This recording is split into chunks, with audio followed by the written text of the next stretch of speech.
Iba talaga guys, kung may tinanim ka, syempre may aanihin ka. Pero hindi ako ang nagtanim dyan guys, mga kapatid ko. Syempre alam mo naman, pag kapatid mo, hindi ka nila matitiis na hindi ka nila bigyan ng mga gulay. Syempre libre na yan. Bakit hindi mo pa tatanggapin, di ba guys? Yan, salamat pala sa aking kuya na mabait. Dahil, nagbigay siya ng aming tanghalian, gulay. Munggo na gulay yan mga guys. Di ko alam kung alam nyo din ulamin to guys. Ulam ng probinsya.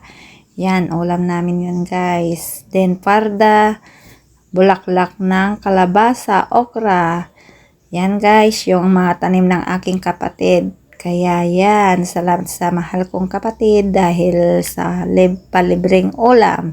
Nagprito din ako ng chicken guys para sa mga kiddos. Siyempre alam nyo naman guys, hindi sila masyadong mahilig sa gulay, mga sabaw-sabaw lang. Siyempre hindi mo din matitis na wala silang ulam. Bye guys!